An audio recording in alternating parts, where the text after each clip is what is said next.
Welcome to the launch of our Young Indigenous People are Faring report.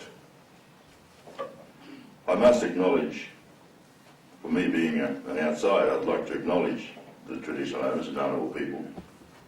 I'd like to acknowledge elders, Aboriginal and Torres Strait Islander elders and non-Aboriginal Torres Strait Islander elders. And it's a pleasure to be here in my capacity as MC of this great event. We've got a list here in this Keeping Up report, and some of the things that have been found to work in narrowing the gaps in education and work for Indigenous young people. And it's no surprise that they're pretty much the same in education as they are in other areas where we're working to close the gaps.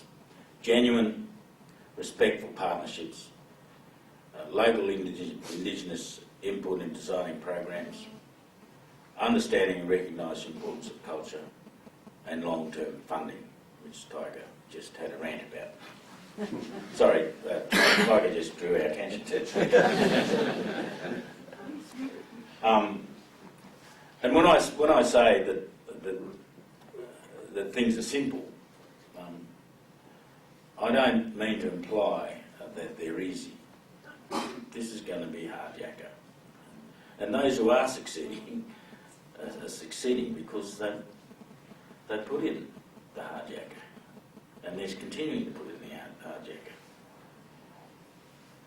Because success can't be achieved without that. And it's not easy, and I don't say, I don't call it simple to belittle the efforts of those who have done so much already, because it would be unfair to the many committed people who spend their lives working for small improvements in this area of education. And I'm talking about the teachers who put in remarkable levels of effort in getting one child to stay one more year, to stay one more month, one more week, one more day. I'm talking about the parents who, in spite of extreme poverty,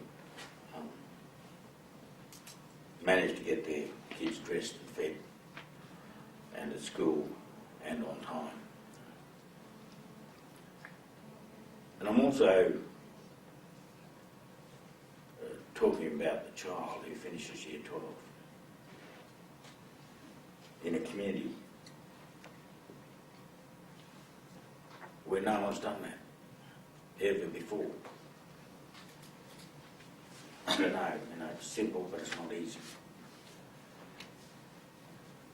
But in conclusion, folks, we should resist the urge to search for complex solutions and recognise that we already know what works.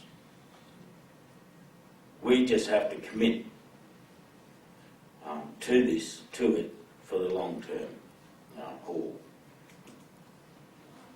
And with all the resources and effort we can muster.